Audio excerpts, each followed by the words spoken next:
mindset is so key. It's key even when, you're in a job and you're looking to transition or find a new job. You want to try to keep the best positive attitude as possible. And I do know that is easier said than done. But, when you start having conversations with folks, you don't want to bring that anger or that disappointment from the layoff into a fresh start, into a new beginning.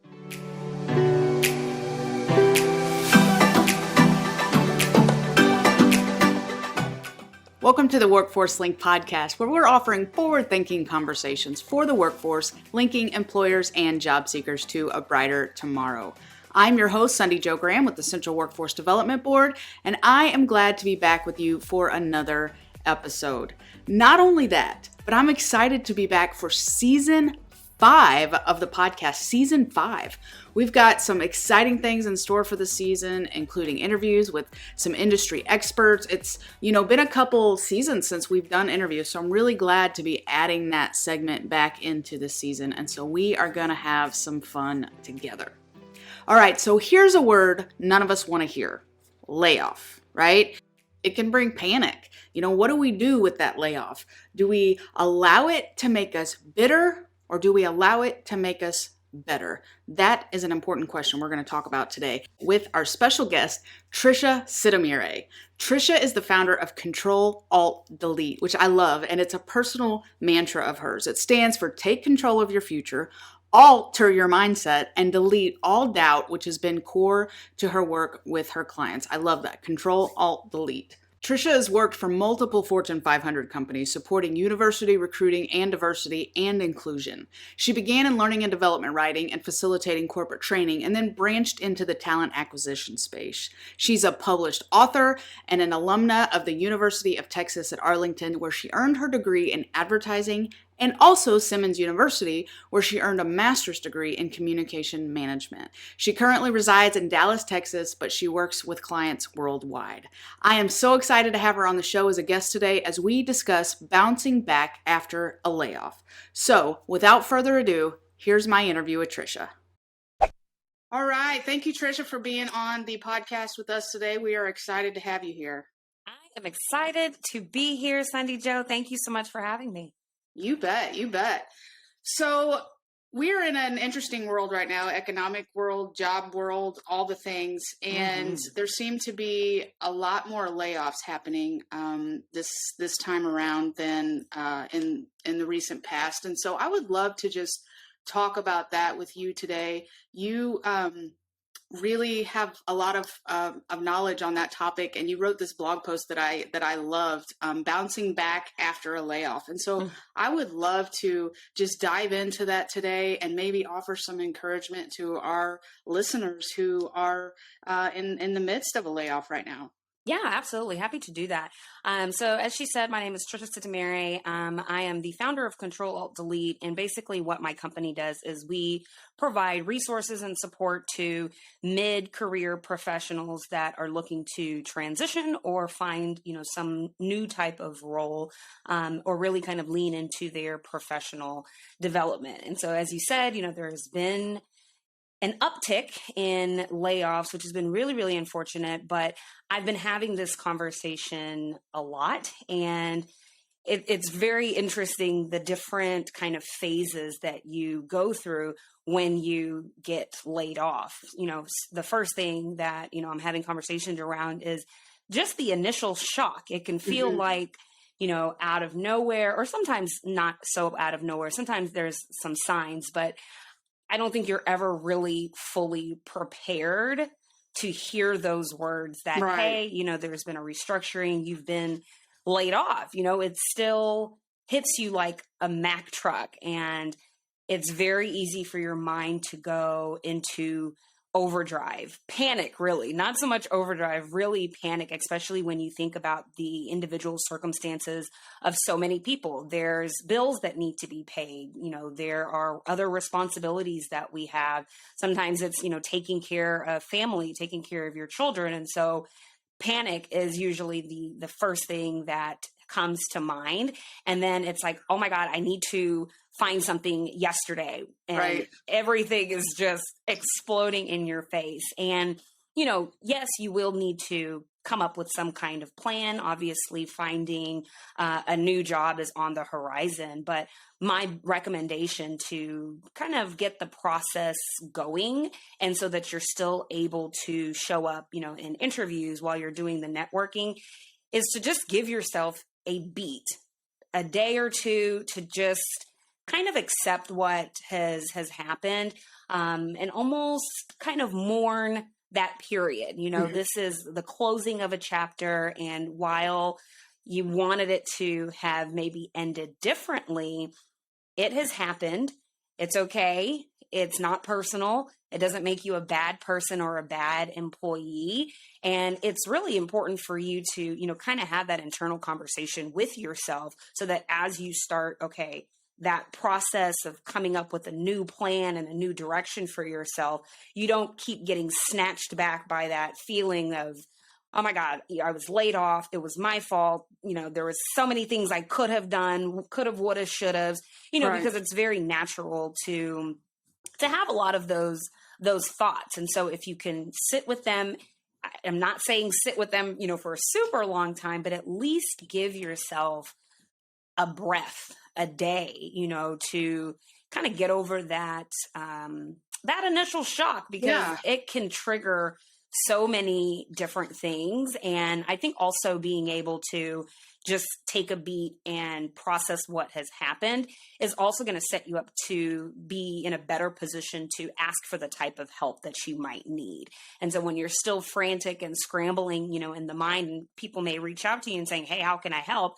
You're coming at it from a place of panic and less of a place of being strategic around, okay, this is the direction that I want to go into, or, hey, these are the kind of jobs that I'm really interested in. These are the skills that I want to offer up and put on the forefront when I'm kind of looking for my next role or my next opportunity. Mm-hmm.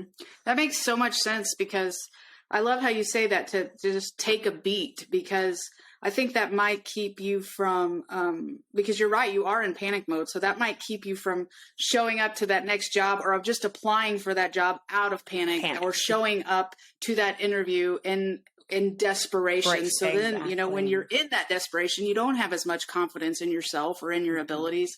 So I think that's really great advice. I love that. Take a beat. Yeah, just take a beat. It doesn't have to be anything extended.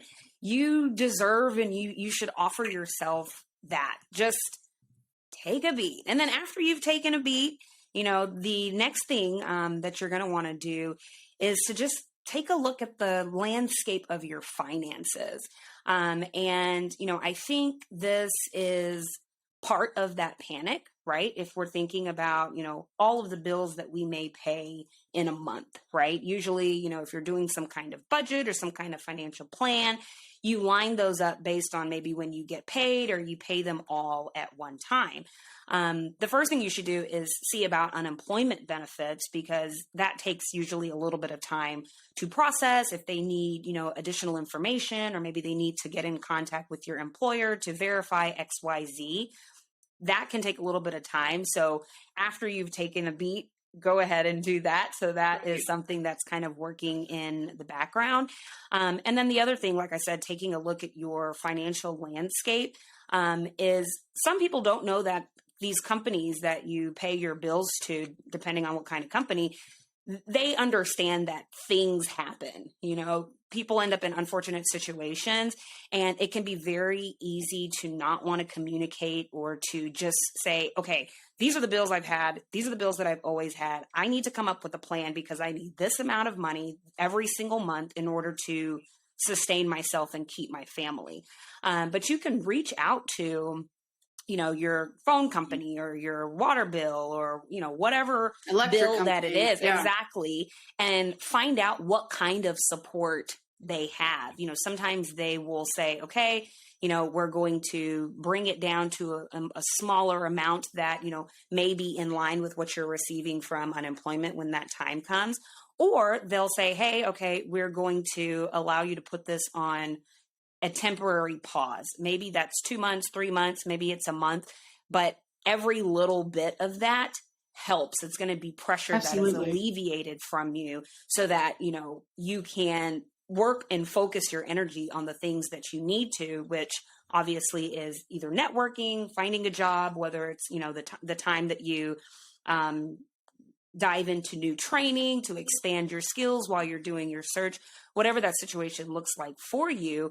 But that's going to provide just a little bit of relief, and you can manage yourself a little bit easier, and kind of make a plan for yourself that way. Yeah, and I that's such great advice, because I think we don't think of that, or a lot of people don't tell us, right, to do that. And especially when you're in that panic mode or you're freaking out, you're not thinking about that. And so to have people say, hey, call the cable company, call the phone company, call the electric company, because I think the last thing they want to do is watch you get behind, right? Right. Mm-hmm. And so, I think that's a great next right step. What about networking? When it comes to a layoff and you've done that part, you filed for unemployment, you're kind of preparing yourself. Would you say networking is extremely important in part of this process to say, okay, who do I know first, maybe before I start getting on Indeed and just applying for jobs? Yeah, no, that's a really good point. And I would say there's maybe one step before you start the networking. Okay. You've taken a beat, you've taken a look at your financial landscape. Being laid off and being in this situation is almost that forced period of, looking at and revamping where it is that you want to go, right? Mm-hmm. So one of the reasons that networking can come in handy is because, you let somebody know what it is that you're interested in, what kind of roles that you might be interested in, and then they tap into who else is in their network to hopefully try to make those connections, right? So if you've been laid off or are in a period where you're like, my last job really wasn't something that I was enjoying, you have that forced time to kind of think about and revamp whatever the next direction is that you want to go into. You can also take this time to think about maybe what skills that you want to lead with, what are maybe some areas of opportunity for you that you want to maybe sharpen or have those things lead the conversation when you're reaching out to folks to network. If you can get to that point of clarity around that, that's going to help you be a lot sharper and crisper in your ask to people. When you're in that panic mode and someone is like, hey, I heard you've been laid off, or I saw that you've been laid off. What can I do to help? You're going to be like, hey, guy, I need a job. Let me tell you. Let me tell you, I need a job. But if you can go at it from a place of clarity, you can say, hey, I am looking for a position in, I'll just use project management. I have this much experience. These are my, niche kind of skills. They can be more specific when they're thinking about maybe who in their network or maybe who has opportunities that they have seen to help make that connection. And you can be a little bit more specific. And where that is particularly helpful is if you are coming from a place where you're like, that last thing I was doing wasn't for me. And I want to see how I can use this opportunity, a forced opportunity, to transition or, parlay this into something else that I feel like is going to be a little bit better aligned with my work-life balance or, my background or, I've been doing some research, on different jobs and industries. And I think this is an industry that, I want to lean further into and kind of see what that's about. That's where networking can come in handy. And, I think I also mentioned this in the Bouncing Back After a Layoff article is, sometimes people get freaked out by the word networking, like, I'm going to have to go and shop myself to all of these people, and if you've been laid off and they're in-person networking events, you're like, I don't want to spend money having to go to all these places to do networking. Right. And yes, in-person networking is fantastic, but there's lots of ways that can be done online. If childcare is an issue or, you have other responsibilities where it's like, in-person networking is not my jam, there's lots of different communities. I talk a lot about LinkedIn and, Mm-hmm. how to get conversations started on LinkedIn. LinkedIn's not the only place, but Hey there, taking a quick break from this interview to share something with you. Picture yourself standing behind the counter at the shoe store. A customer walks in and wants to buy your best pair of shoes. They want a quality product, but also want to save money. Another shoe store across the street has a huge sale, but the customer came to you first. You only have a few minutes to explain why the customer should buy your shoes versus those across the street. You help the customer try the shoes on while explaining the benefits of the cushioning, the upgraded technology, the comfort, and not to mention how fantastic they look. Think of your elevator pitch the same way when you're in a job interview with a potential employer. Your elevator pitch briefly describes the benefits of buying a product, except you are the product. An elevator pitch is one of the most important tools when applying for a job. When you confidently position yourself, clearly summarizing your experience, your skills, desirable characteristics, the employer is ready to listen. Put in a nutshell, you're going to impress the employer. And we want to help you do that. That's why we created How to Create the Perfect Elevator Pitch, a free guide with 4 proven simple steps to help you wow your next employer. You can download it for free at cwdregion.com/elevator pitch. That's cwdregion.com/elevator pitch, and I will share the link in the show notes for you. And now back to our interview. it has connected people from all over the world. And so it's a great place, to kind of dive in.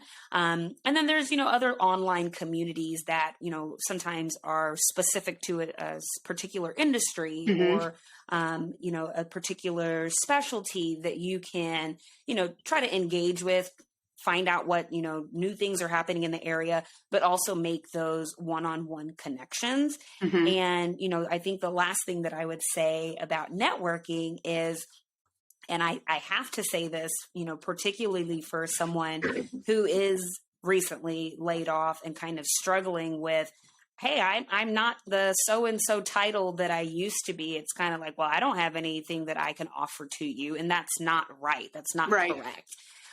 So, thinking about networking as a two-way street, what can I learn from you? This is what you can learn from me. Or, I have all of these other people in my network, or let me tell you about my expertise or, my experience doing X, Y, Z. That's going to help from a confidence perspective to help you remember, hey, I have great things that I bring to the table. I have a lot of information, a lot of knowledge that I have to offer. And so it will allow you to come to that space of networking more confidently because you want to put your best foot forward. You want to showcase who you are and what you bring to the table. And so remembering that it is a two-way street is going to help that process go a little bit smoother.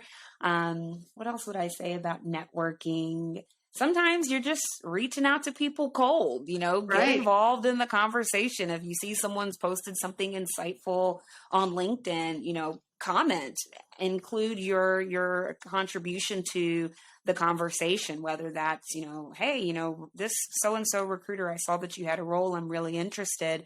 And I have some outreach templates on my website that I can make sure that I send you.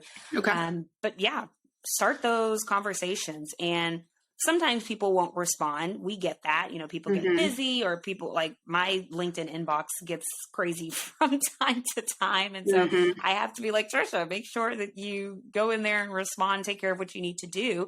But sometimes people will respond and they will want to help and they will want to have those conversations, and those conversations could lead to other conversations or other opportunities to network that you can kind of build on to kind of get a grasp on where it is that you're going. Yeah, absolutely. I would also say we did a whole episode on the power of networking, and I will share the link to that in the show notes. One thing you mentioned was, we all have, I can't remember how you said it, but to paraphrase, we all have skills. And sometimes we don't have to think about, what we have, especially those soft skills or those hard skills. And so going back to what you said about taking the beat, right? That's where you have that opportunity to sit down and really breathe for a minute and say, what skills do I have? Like write them out, and you're going to be so surprised that you you're good at some stuff, that you you start just haven't pulling had to things out. use for a while, right? Exactly. Yeah. So what else would you say are some steps in that? In the networking space? No, just in bouncing back. Yeah. So we talked a little bit about clarity. I would also say, this forced opportunity gives you the chance to maybe do some career exploration. So you just said it beautifully around understanding and kind of pulling things out of your career toolkit, skills, interest, XYZ. You can take this time to explore, okay, where are my skills transferable? What does that look like? What is even available out there? I think if we take a look at just job descriptions that have been created in the last 10 years, they are constantly changing in terms of how people are employed. And I always recommend, checking out the Bureau of Labor Statistics website, because they are going to have so much information about different jobs, different salaries, different industries, and you can, do some career explorations. Skills assessments are also something that you can maybe utilize. There's lots of free assessments that you can take a look at. You may be surprised what rises to the surface. And it gives you an opportunity, to help move that needle towards clarity and to help you learn a little bit about yourself in the process. So, I think the career exploration piece kind of ties into clarity. And once you get to that place, you can kind of map out, okay, these are kind of the steps that I want to take. Or if you see that there's an area of opportunity, like, hey, I would really like to go in this particular direction, I need a training or I need a certification. What does that look like? How long does that take? And then the other thing that I would say is not to discount contract work.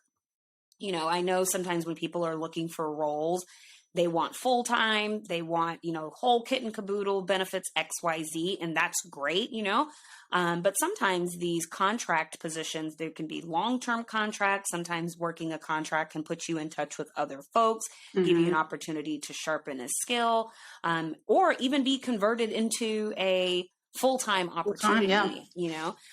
Usually the interview processes are a little bit shorter than a full-time role because they want to have someone come in and get going right away.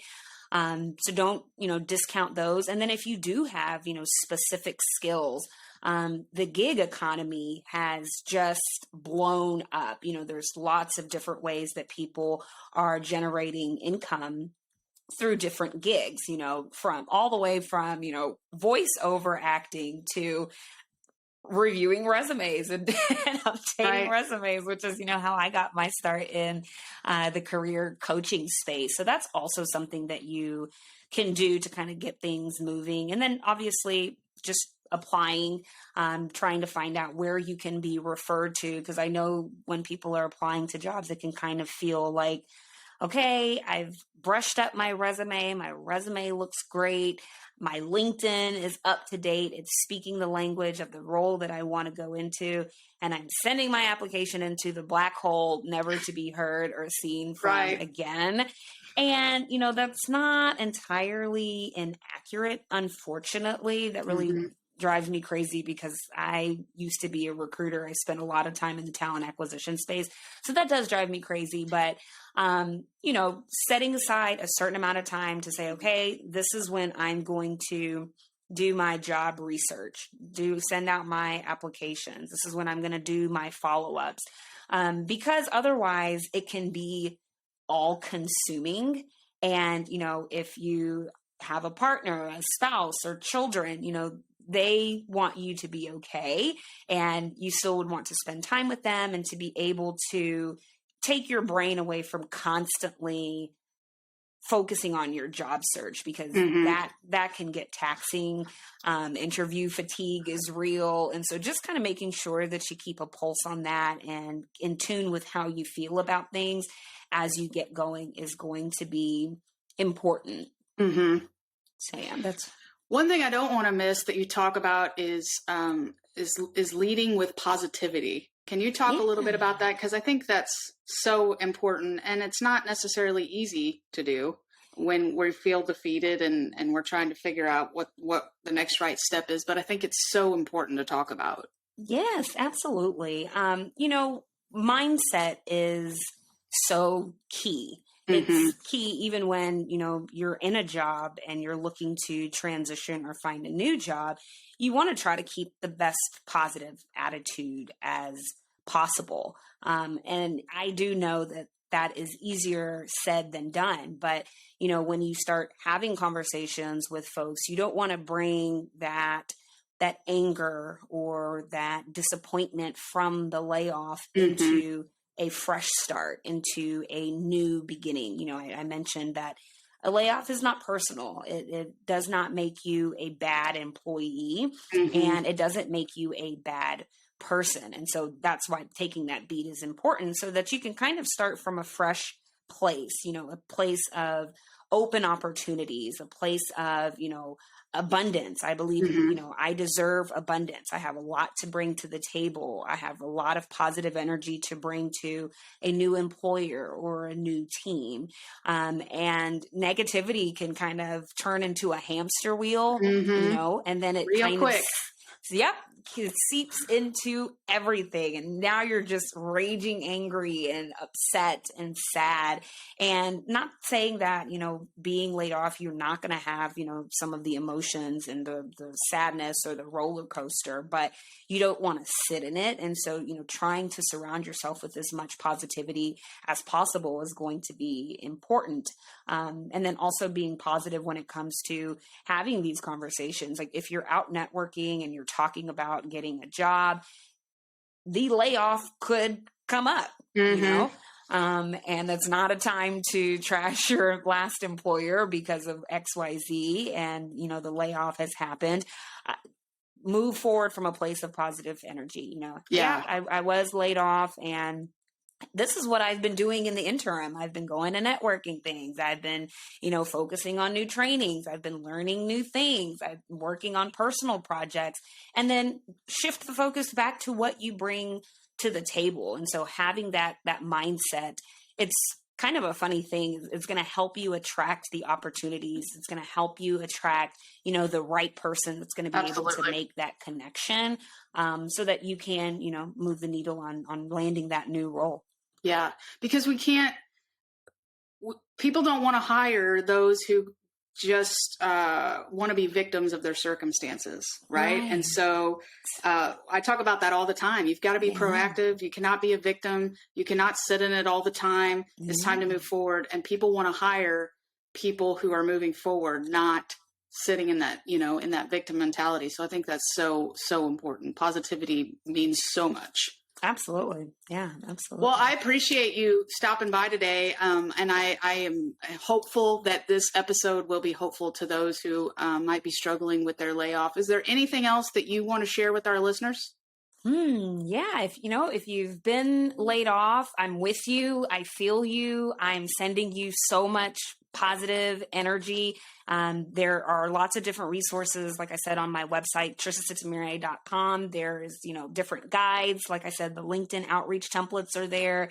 There's some different assessments that are on there. So feel free to check them out. I have a bunch of, different videos on various professional development topics on YouTube. They're free. They're yours for the taking. And, when you get into those conversations around a new job or that new opportunity, show up as your full self. You have a lot that you bring to the table, and any employer would be excited to have you. So hang in there, weather the storm. I know you can do it, and I'm wishing you continued success.